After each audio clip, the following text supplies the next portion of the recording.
नमस्कार दोस्तों, बहुत बहुत स्वागत है आप सभी का आपके अपने यूट्यूब चैनल आरजीएस में। और हमेशा की तरह आज भी हाजिर हैं बहुत ही इम्पोर्टेंट न्यूज़ को लेकर के। तो अभी जो है एलन मस्क की कंपनी जो है एक्स कॉरपोरेशन के द्वारा जो है भारत सरकार के खिलाफ याचिका दायर की गई है कर्नाटक हाई कोर्ट में। तो इसलिए ये मुद्दा बना हुआ है। अभी जो है ग्रोक एआई चर्चा का विषय बना हुआ है और उसमें जो भी सवाल पूछे जा रहे हैं वो एक तरीके से देखा जाए तो मतलब अनऑथेंटिक तरीके से जो है उसका जवाब दिया जा रहा है। कुछ लोग उसे सही मान रहे हैं, खैर वो अलग का मुद्दा है।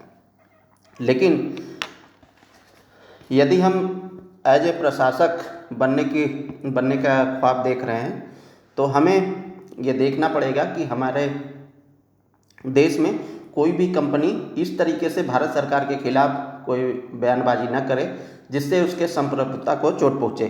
ठीक है, तो इसलिए मुद्दा हमारे एग्जाम की दृष्टि से महत्वपूर्ण हो जाता है।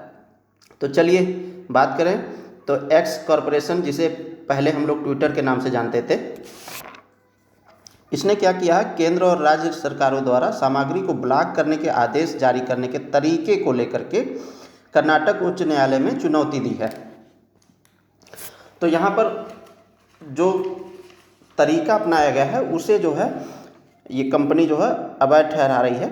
कंपनी ने केंद्र सरकार के नए सहयोग पोर्टल को सेंसरशिप पोर्टल करार दिया है, जो केंद्र मंत्रालयों से लेकर के स्थानीय पुलिस स्टेशनों तक सभी सरकारी एजेंसियों को ब्लॉकिंग आदेश जारी करने की अनुमति देता है। अब देखिए एक्स ने क्या तर्क दिया है, यानी जो ट्विटर है उसने क्या तर्क दिया है कि ब्लॉकिंग आदेश केवल आईटी अधिनियम 2000 की धारा 69A के तहत ही जारी किए जाने चाहिए, न कि धारा 79(3)B के तहत। अब ये दो धाराएं हैं, ठीक है। अब इन दो धाराओं को जानना हमारे लिए इम्पोर्टेंट हो जाता है। तो धारा 69A के तहत तो एलन मस्क डिमांड कर रहे हैं कि जो सेक्शन है 69A के तहत ब्लॉकिंग करने की प्रक्रिया अपनाई जाए और गवर्नमेंट जो है 79 क्लॉज 3 सब क्लॉज B के तहत जो है प्रक्रिया अपना रही है। अब देख लेते हैं इसके तहत क्या क्या है। तो याचिका में कुछ प्रमुख बिंदु भी डाले गए हैं। तो यक्स का दावा है कि जो सरकार द्वारा 69A की प्रक्रिया को दरकिनार करके 79(3)B का उपयोग कर रही है। धारा 69A सरकार को संप्रभुता, सुरक्षा, सार्वजनिक व्यवस्था आदि के लिए सामग्री को ब्लॉक करने का अधिकार देती है, लेकिन इसके लिए उचित प्रक्रिया और सुप्रीम कोर्ट के दिशा निर्देशों का पालन करना है। तो सरकार के द्वारा ये तो बताई गई है, मतलब माफ़ कीजिएगा, जो कोर्ट द्वारा जो है 69A के तहत जो है किसी भी कंटेंट को ब्लॉक करने की प्रक्रिया बताई गई है और उसके लिए कुछ दिशा निर्देश भी जारी किए हैं। और वो जो दिशा निर्देश है उसे जारी करने में, लागू करने में, उसको फॉलोअप करने में सरकार को कुछ व्यवधान उत्पन्न हो रहा होगा। इसलिए उस प्रक्रिया के तहत न जाकर के गवर्नमेंट जो है 79(3)B का उपयोग कर रही है और इसी को लेकर के एक्स ने इसे दुरुपयोग करार दिया है। अब इस मामले में क्या है, सुप्रीम कोर्ट ने 2015 में श्रेया सिंघल बनाम भारत संघ मामले में स्पष्ट किया था कि ब्लॉकिंग केवल धारा 69A के तहत ही वैध है। 79 इंटरमीडियरी सोशल मीडिया प्लेटफॉर्म सेवा प्रदाता को तीसरे पक्ष की सामग्री के लिए उत्तरदायित्व से छूट देती है, लेकिन धारा 79(3)B के तहत छूट तब मान्य नहीं होती है जब इंटरमीडिएटरी सरकार द्वारा अवैध सामग्री को हटाने की सूचना मिलने के बावजूद उसे नहीं हटाते हैं। एक्स का तर्क है कि सरकार इस प्रावधान का उपयोग ब्लॉकिंग आदेश के रूप में कर रही है, जो कि अवैध है। अब देखिए मामला सीधे सीधे हम लोग समझते हैं। जैसे मान लीजिए कि आपका कोई प्लेटफॉर्म है, आपने यहाँ पर एक XYZ नाम का एक प्लेटफॉर्म बना दिया, ठीक है, XYZ नाम का एक प्लेटफॉर्म बना दिया।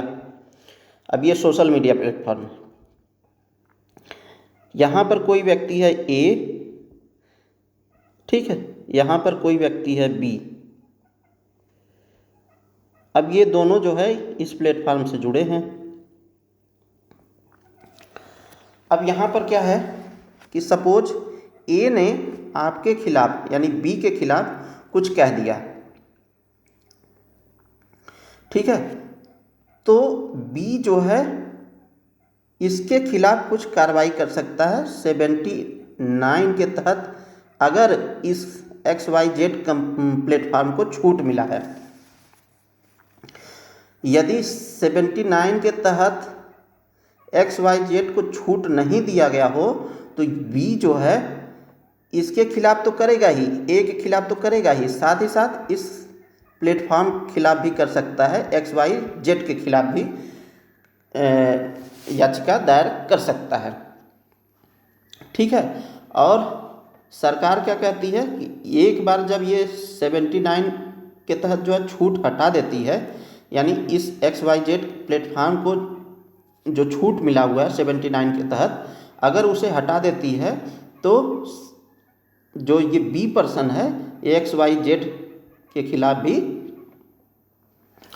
याचिका दायर कर सकती है। तो यही मामला बन रहा है, ठीक है। तो अभी जो है ग्रोक AI में बहुत सारे कंटेंट ऐसे मिल रहे हैं और वहाँ पर कंटेंट हटाने की बात की जा रही है, तो उसी को लेकर के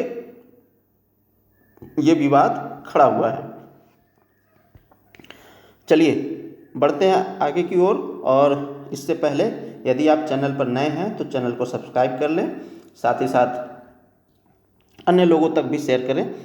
चलिए, यहाँ पर जो X है उसने सहयोग पोर्टल का भी विवाद उठाया है।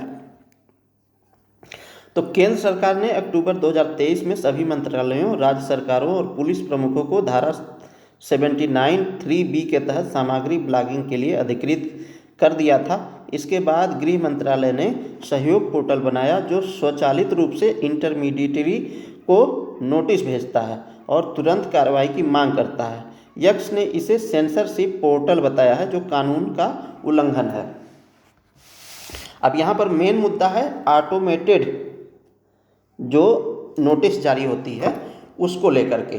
तो एक्स ने इस ऑटोमेटेड जो नोटिस जारी हो रही है उसी को सेंसरशिप पोर्टल बताया है कि आप जो है एक प्रकार का सेंसरशिप लगा रहे हो, ठीक है। तो ये भी मामला भी है। अब देख लेते हैं हम लोग सूचना प्रौद्योगिकी अधिनियम 2000 के महत्व को।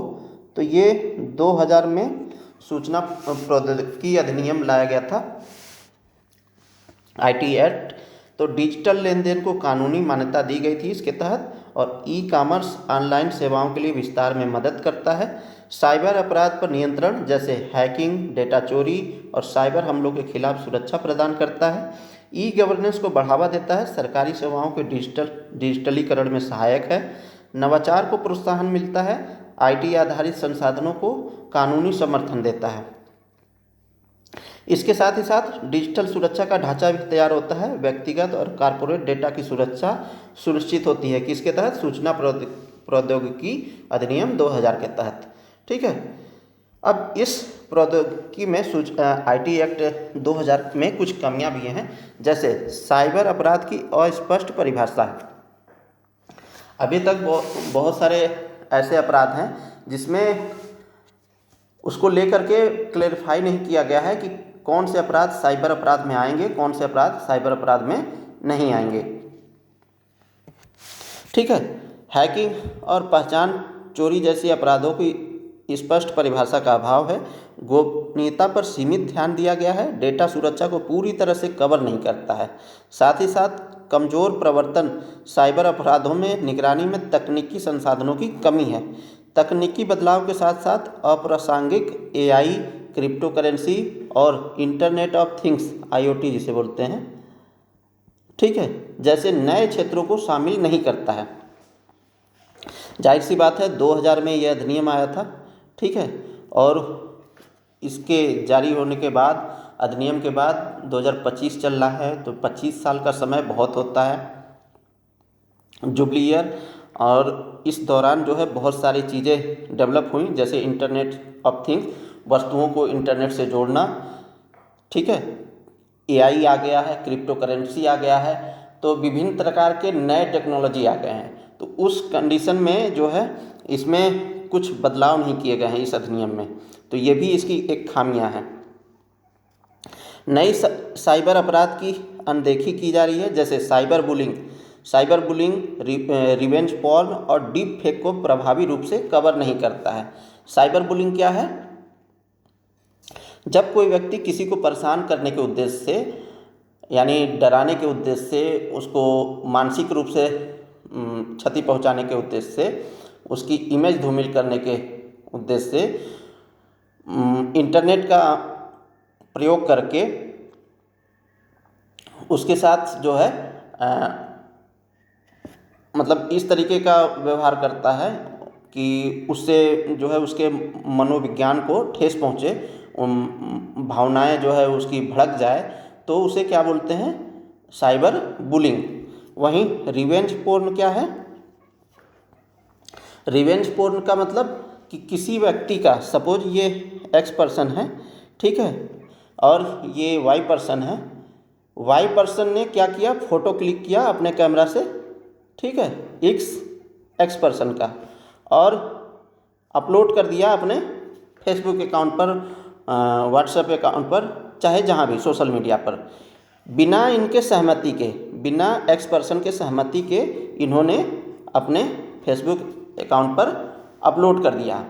अब उससे क्या हो रहा है कि उस फोटो को लेकर के विभिन्न प्रकार की प्रतिक्रियाएं हो रही हैं। तो एक तरीके से क्या है? रिवेंज पोर्न उसे कहते हैं। डीप फेक क्या है? किसी का चेहरा लगाया और कुछ भी वॉइस डबिंग करके हम जो है ये प्रदर्शित करने का प्रयास करते हैं कि वास्तव में उसी व्यक्ति ने कहा है, जैसा कि अभी डीप फेक का मामला बहुत सारा चल रहा था, ठीक है। तो ये सब भी इसके तहत कवर नहीं किया गया है, तो ये कुछ कमियां भी हैं। तो दोस्तों ये था प्रमुख मुद्दा, और उम्मीद करते हैं आप सबको अच्छा लगा होगा, और अपने एग्ज़ाम की दृष्टि से आप जो है आईटी अधिनियम 2000 और उसमें कुछ प्रमुख खामियां और साथ ही साथ आगे की राह क्या हो सकती है, आप अपने नोट्स को अपडेट करें, ठीक है। मिलते हैं फिर कभी किसी नेक्स्ट वीडियो में, तब तक के लिए बहुत बहुत शुक्रिया, बहुत बहुत धन्यवाद। जय हिंद।